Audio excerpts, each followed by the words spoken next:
Archie Eversole was asleep in his townhouse home on the 4500 block of Gulf Vista Circle, where he was awakened by a loud sound in his room. Eversole was shot, bleeding from his face. He stumbled and managed to make it out to the street, where he walked to.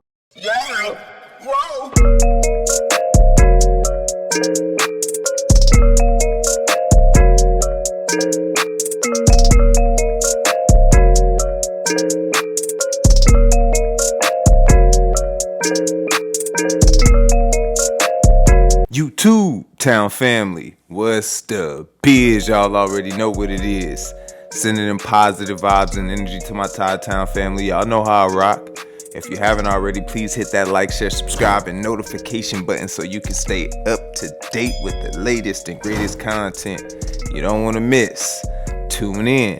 Anywho, without further ado, welcome to Todd-Town City. People that know me, they know we ready. 16 years old, came in the game. Which is hard to believe, by the way. You know the song over the years. It's transformed into a rallying cry for Atlanta sports fans. Well, now people are mourning the loss of its creator, rapper Archie Eversole, his own brother.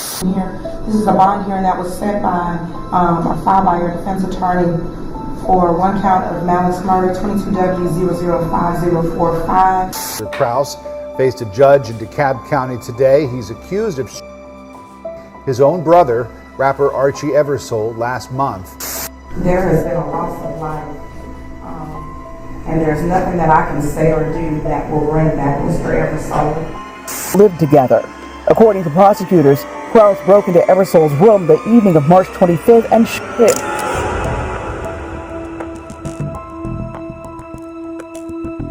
It's crazy. April 3rd, 2022. The music industry was about to suffer a loss that would weigh on the emotions of hearts everywhere. The 37-year-old rap artist by the name of Archie Eversole built up a name for himself with the highly successful song We Ready, which was released in 2002 under Geffen Records.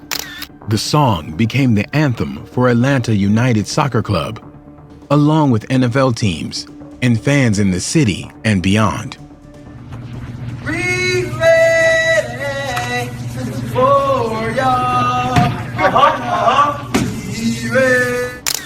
Voices could be heard chanting at games and avenues the catchy, energetic lyrics to the song like it was part of every culture's native tongue. The song was a single on his debut album titled Ride With Me, Dirty South Style. As a teenager, Eversole was already carving his name as an artist with the potential to leave an impactful legacy in the music industry. His popularity brought him ever more opportunities, being enlisted by the Atlanta United Soccer Club to create a new anthem specifically for them titled United We Conquer.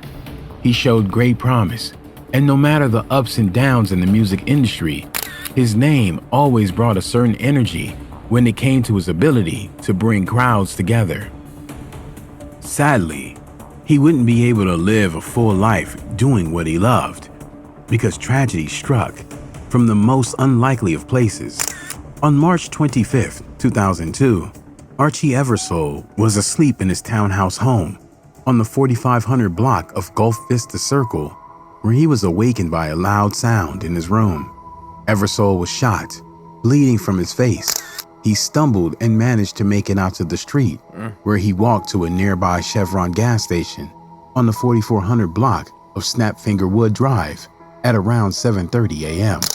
Bleeding profusely from his wound, the police were alerted by staff at the gas station. They arrived to find Eversole with a bullet wound to his jaw and requested EMS to come to the scene. In speaking with Eversole, who was losing a hefty amount of blood at this time, he was able to tell them what had happened to an extent. Court details state that Eversole told officers he was asleep when someone shot him in the jaw. He didn't state who the shooter was, or even if he knew, but he did let officers know that the shooter was still there at the building.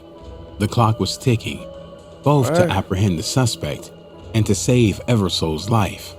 Going in and out of consciousness, he was rushed to the hospital. While his life was trying to be saved, officers went to the location of the house to investigate. and search for possible suspects. There, they would locate the sole occupant that was at the building, Archie Eversole's brother, 41-year-old Alexander Cross. His brother also lived with Eversole. So now it was up to authorities to determine if he was the suspect they were looking for, or if the suspect had already fled. Investigating the surroundings, it was noticed that there were no signs of forced entry at the entrance. However, there was a trail of blood from the gas station right back to the residence. Analyzing Cross, it was noticed that blood was on his socks and shoes. But observing his movements closer, it was noted he was walking with a limp. When questioned about it, Cross blamed it on blisters present on his feet. He didn't have any weapons on him, but he had blood on his sock and his shoe. And they noticed that he was limping, and when asked why he was limping, he said it was because he had blisters on his feet. Officers began searching the room and discovered more blood leading down Eversole's room. Here, they found something different than at the entrance.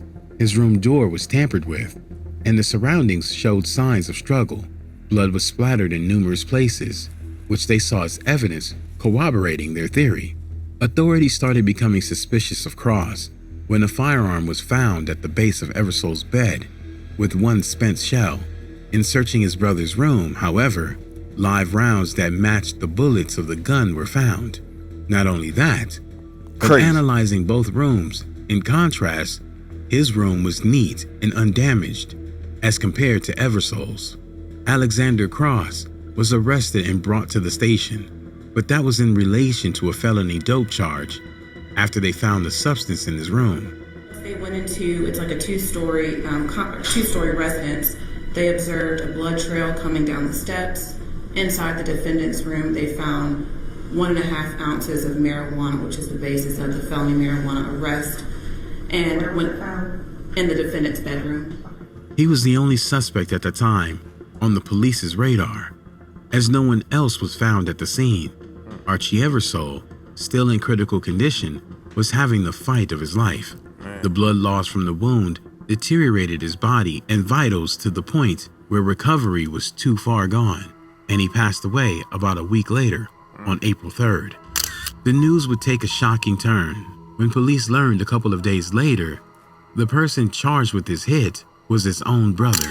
Mourning poured online for the senseless attack that stole a talented individual. Kill your own from brother. Sports greats to the Atlanta Unified Club that held him highly. Condolences and heartfelt sentiments were ushered due to his passing. The passing of Eversole increased the severity of Cross's arrest. Previously placed on a $5,000 bond for the dope charge, his bond was now revoked by the judge, as he was labeled a danger to the community with the additional hit charge placed on his record. His attorney argued for the case to be dismissed as his client was being wrongly accused. The angle used for his reasoning was that his brother, Archie Eversole, never listed him as the person who shot him. If he was the one responsible, then the question posed was, wouldn't he have said so instead of just stating that the shooter was still there? At the time, maybe shit happened too fast. Unfortunate event, did the deceased who was alive mention anything about Mr. Krause, or if he did it or didn't do it? Alexander Cross's attorney asked the judge to dismiss the case after a DeKalb County detective testified that neither the victim or anyone else identified Krause as the gunman. Mr. Krause never said that he did this, and again, Mr. Eversole never mentioned Mr. Krause did this, correct? Prosecutors would counter his argument by stating that no one else was within the house.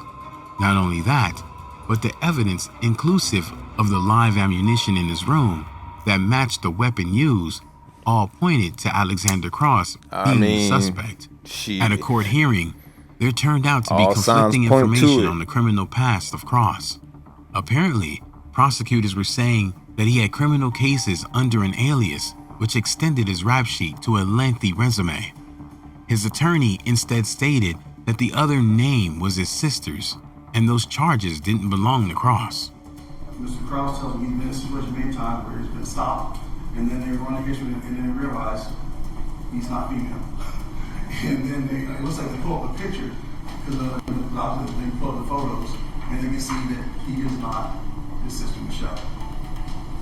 So as to his criminal history, as I stated, he has a possession of marijuana, which is over 20 years old. He did have a carry concealed weapon, which is about 15 years old. And outside of that, the only contact he's had with the system is that he is an alleged victim in a case involving the deceased's case, Mr. ARCHIE EVERSOLE. It was a steady back and forth, with the only other person still, who knows the truth now deceased. Prosecutors had to cross their I's and dot their T's to defend their case. This, however, became more difficult when the mother of the brothers spoke out publicly, condemning the actions of authorities, as she stated that her son was innocent. No arguments. That's a tough one. No feuds. Okay? No. And you the mom. And I know that. And as I said yesterday, I talked to the neighbor next door, and I just asked her, and I said, did you hear any arguments? Did you hear any fights? She said, no, I didn't hear nothing. Not only did she speak out against the arrest, but Eversole's manager also saw things from her perspective. From his description, both told to reporters, and in court, he paints a picture of brotherly love between Eversole and Cross, calling Cross very protective and supportive of his brother. Speculation would begin to spread online that things may have not been as happy and peaceful between the brothers as the manager led on. An online post made by Eversole a month before his passing saw him calling someone out through harsh words. Automatically, many thought it was directed at his brother, Cross, but that's an opinion that couldn't be proven. Reporters later state that Alexander Cross was granted bail in August of 2022, but that would change in April 2023 when a jury indicted him on 4 charges, including malice, hit, felony hit, aggravated assault, and possession of a firearm during commission of a felony in connection to Eversole's passing. Crazy. His fate now rests in the hands of the law, which will either confirm or absolve his involvement in the hit of his brother. Either direction the outcome takes, a brother, son, and beloved artist was lost. His life was cut short far too soon. To this day, his legacy lives on through his music and will continue to be an anthem to those who cherish his character and talent.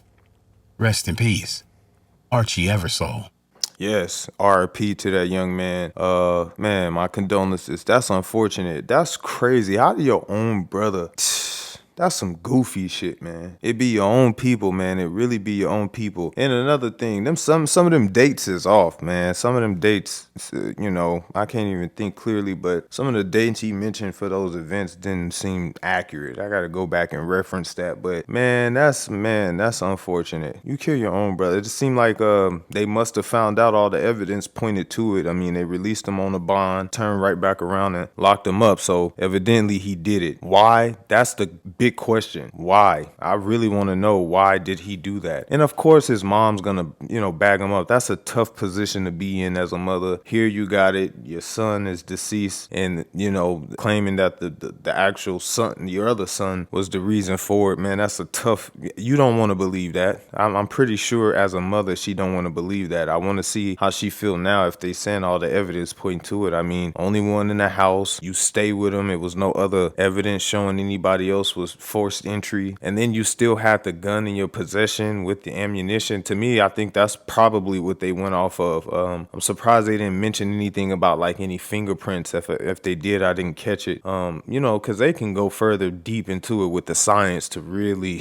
you know what I'm saying, which they probably end up doing. So again, man, that's some goofy shit, man. RP, like I said, it be your own people, be your own, you know what I mean? That's his brother. Wow, that's crazy. He will be missed. He put out an absolute classic. I know y'all heard that, We Ready. That's one of the, man, you hear that in every locker room, every hype event, you know, man, that's a classic, man, classic song put out by him. So man, he'll forever be missed, man. That's unfortunate, and the story behind it, that's another unfortunate situation. Goofy thing on his brother end. I really want to know why he did it, but man, we may never know. You know what I mean? So hey, RP to him. Good souls live long. Hey, I want to appreciate everybody for tuning in. Another one, Todd-Town. I want to appreciate all the love and the support. I see it, man. I see everybody out there rocking. If you haven't already, please hit that like, share, subscribe, and notification button so you can stay up to date with the latest and greatest content.